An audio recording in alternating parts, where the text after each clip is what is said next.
Dark Knight's Metal may have just ended, but the exploration of the DC Dark Multiverse is just beginning. What's up, everybody? I'm Stan, and welcome to Detail Comics, where we go over comics in detail. This is an I Review, a show where I go over a comic book, its story, its art, give you my impressions, and let you know whether it's something you should go back to the comic book shop for or not. Make sure you subscribe to get more of these every single week.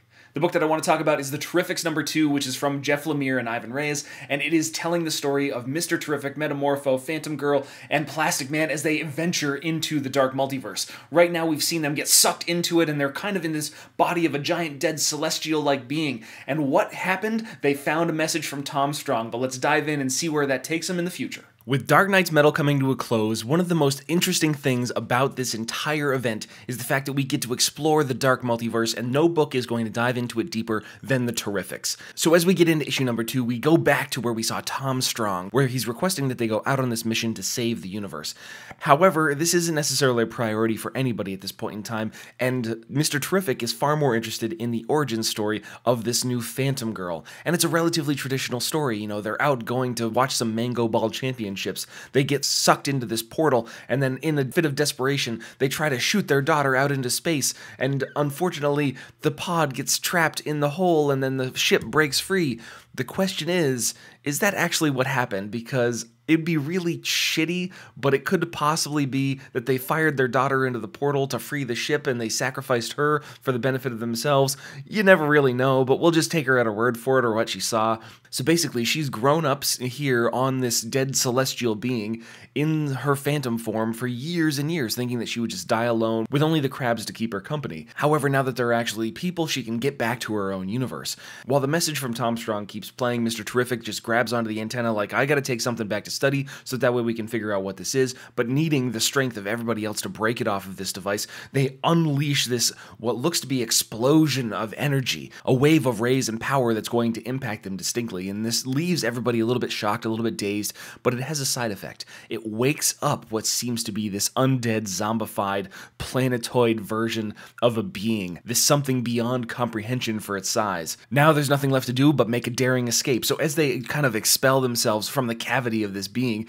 you know, Mr. Terrific riding Plastic Man like a surfboard, at least until he gets captured by this giant hand of this being, we actually see Metamorpho go into a little bit more of his power set. He transforms into this kind of like misty gas, flies up and just cracks him across the face, releasing Plastic Man and allowing them to escape back through the portal into Stag's workshop. However, now they have this giant undead being following them, so Mr. Terrific has to go back over to the control panel, use Stag as his kind of assistant, as you see these giant fingers making their way through the portal, and all of a sudden, as these fingers get cut off, leaving Phantom Girl to almost vomit. But can ghosts really even vomit at that point in time?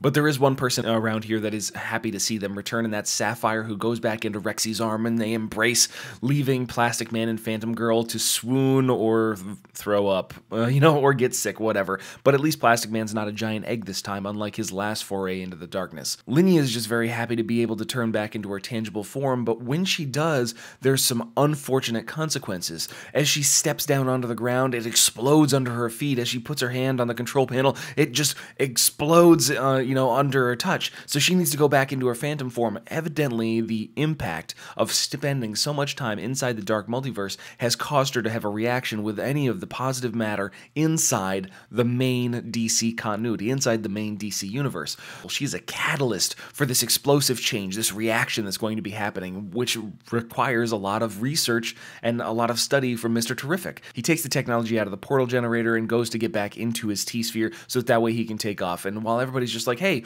what are you going to be doing? What about me? What about what just happened? And Mr. Terrific is a perfect dick in this respect. He's just like, I don't have the time to stand around here reliving our adventures inside the Dark Multiverse. I have to go back to my laboratory and study. Linnea, as for you, stay in your phantom form until I can return whenever I can. As the T-sphere bounds off into the horizon, which leaves Metamorpho to express the sentiment that he's kind of a dick.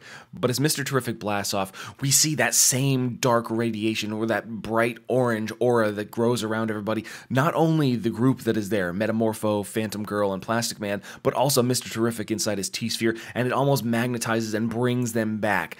And it seems pretty obvious at this point in time, but as Mr. Terrific comes out of his crashed T-sphere, we get the statement, it looks like we're stuck together, which creates this kind of hodgepodge Fantastic Four, which is what we got out of the first issue, but now we've just got a little bit more reason for them to stick together in a scientific or essence level. But the real heart of this book is the sense of exploration. I mean, the relationships between the characters, I think the voice of Plastic Man's very good. I think the straightforward and empirical nature of Mr. Terrific is also very good. Metamorpho might be your Benjamin Grimm Thing analog, but the way that he's written, he's a relatively simple individual. He's not necessarily one of the smartest people, but he is the muscle. He's got a lot of different skills that go into it because he's able to change his elemental form. And then you've got Phantom Girl, who we really don't know anything about. I really like the idea that they're going to have to be stuck together. They're tied into the Dark Universe, and their interactions with the main DC Universe, the positive things can present sometimes catastrophic results. So the art is fantastic. Ivan Reis has done a phenomenal job. The character designs are on point, and I love the way that everything's rendered out. Unfortunately, he's not going to be able to stay on this book forever. However, Doc Shanner's going to be coming on, which is going to be really interesting as well. But I want to know what you guys think about the Terrifics and the exploration of the Dark Multiverse, so hit me up in the comments down below, and we can start that conversation. As always, if you like the video, hit the like button. Don't forget to subscribe to get more news, reviews, and commentary on comic books, comic book movies, comic book TV shows and games, and anything and everything inside the world of comics.